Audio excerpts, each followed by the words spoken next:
بسم الله الرحمن الرحيم.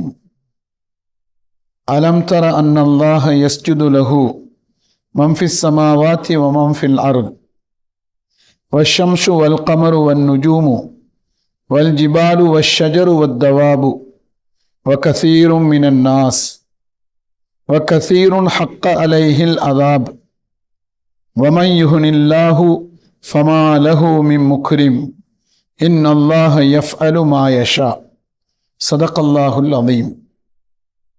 அன்பார்ந்த சகோதர பெருமக்களே,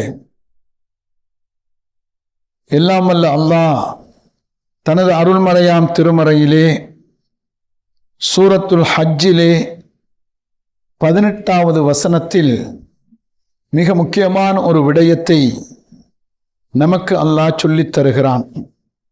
நாம் அனைவரும் விசுவாசம் கொள்ள வேண்டிய, நம்பிக்கை கொள்ள வேண்டிய மிக முக்கியமான ஒரு செய்தியாக இது இருப்பதுடன், நாம் எந்த அளவுக்கு நம்மை படைத்த இறைவனை நம்பிக்கை கொண்டு அவனுடைய ஏவல்களை எடுத்து நடக்க வேண்டும், அவனுடைய விளக்கல்களை தவிர்த்து நடக்க வேண்டும் என்கின்ற சிந்தனையை தூண்டும் விதமாக எல்லாம் வல்ல அல்லாஹ் இந்த இடத்திலே நமக்கு தெளிவுபடுத்துகிறான்.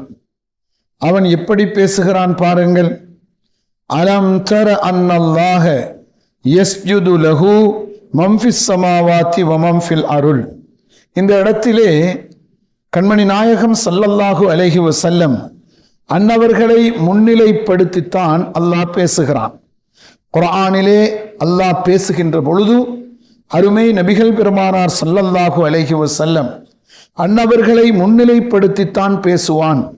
ஆனால் அந்த நபிக்கு சொல்லுகின்ற வார்த்தை நபியினுடைய உம்மத்துக்கும் சேர்த்துத்தான் என்பதுதான் நம்முடைய இமாம்கள், அறிஞர்கள் நமக்கு விளக்கமாக சொல்லித் தருவது. இந்த இடத்தில் கேட்கிறான், அலம் தர, நபியே நாயகமே நீங்கள் பார்க்கவில்லையா?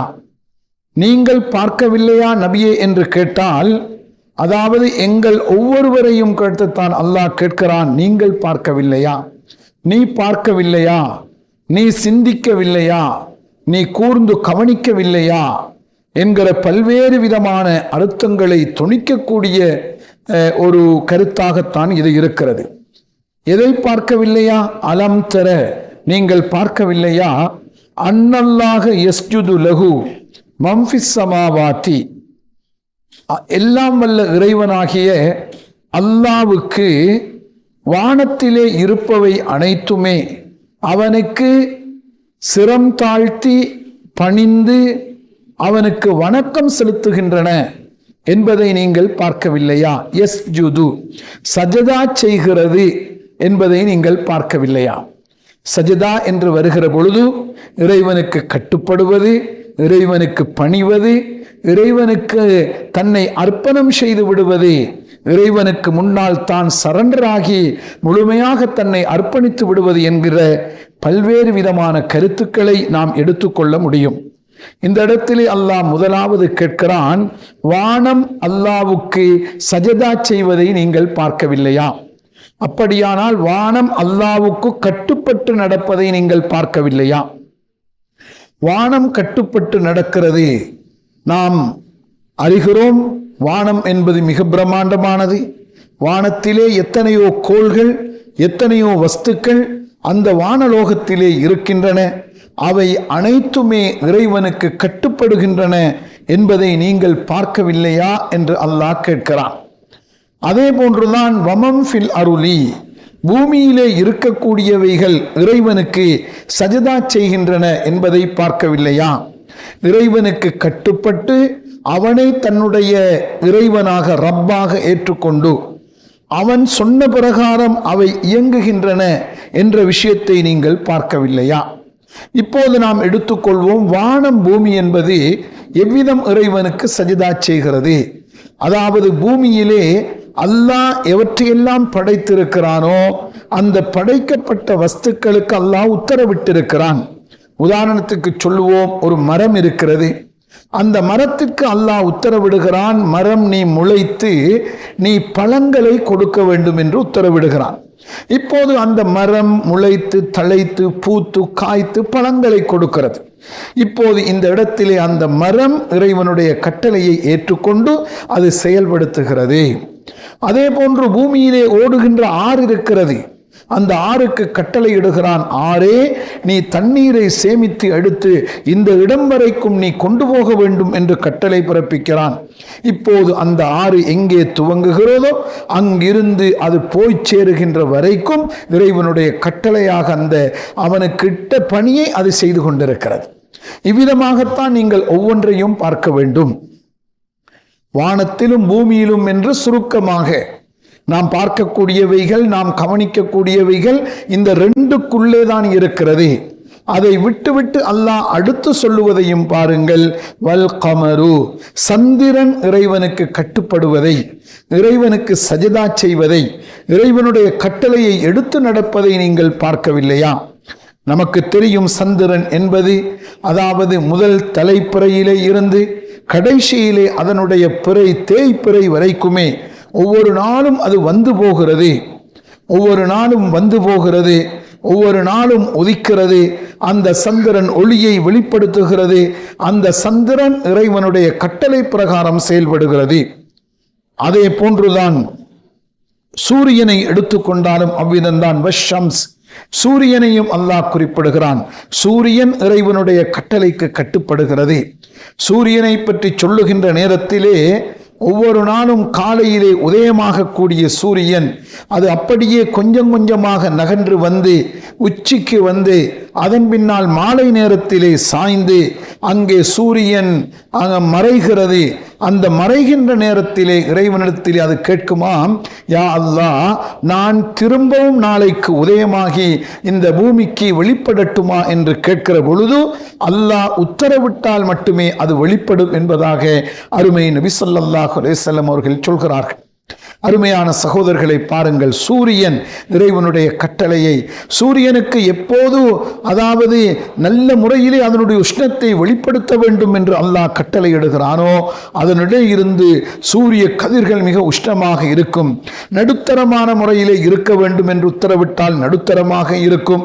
அதே போல மழை நாளிலே நீ வெளிப்பட வேண்டாம் அல்லது வெளிப்பட்டாலும் உன்னுடைய சூரிய கதிர்களை வெளிப்படுத்த வேண்டாம் என்று கட்டளை பிறப்பிக்கின்ற பொழுது அந்த சூரிய கதிர்கள் மங்களாக மெதுவான முறையிலே அது வரும்.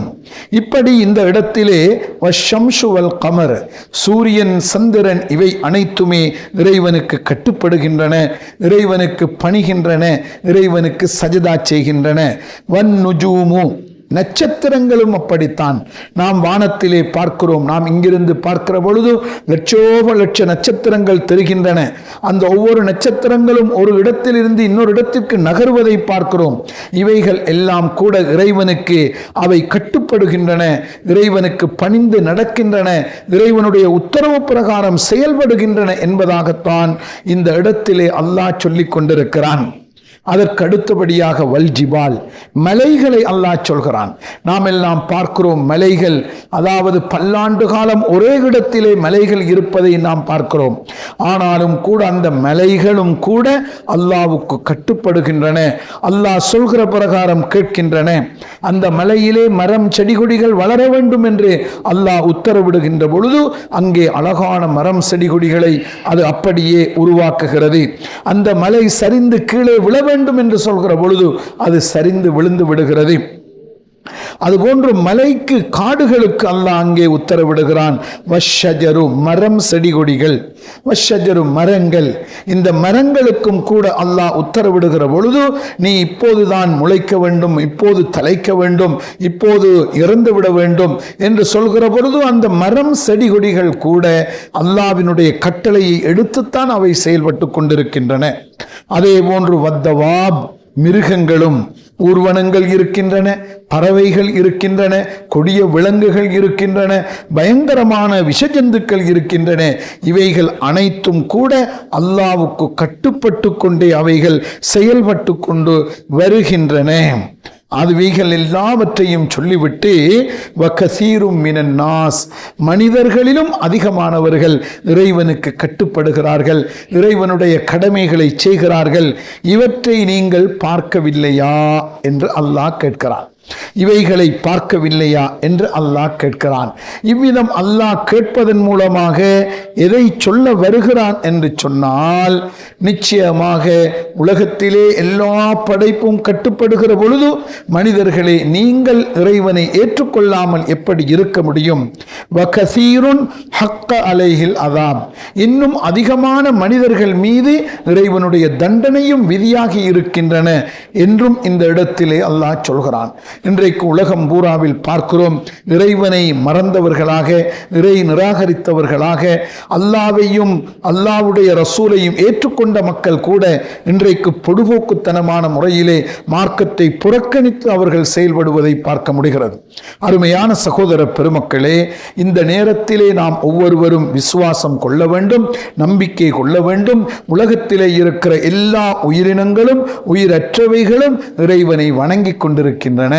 மனிதர்களாக பகுத்தறிவு தரப்பட்டிருக்கக்கூடிய நாம் அவனை வணங்க வேண்டும், அவனை பற்றி சிந்திக்க வேண்டும், தெளிவடைய வேண்டும் என்பதற்காக வேண்டித்தான் எல்லாம் வல்ல அல்லாஹ் இந்த ஆயத்திலே நமக்கு தெளிவுபடுத்தி கொண்டிருக்கிறான்.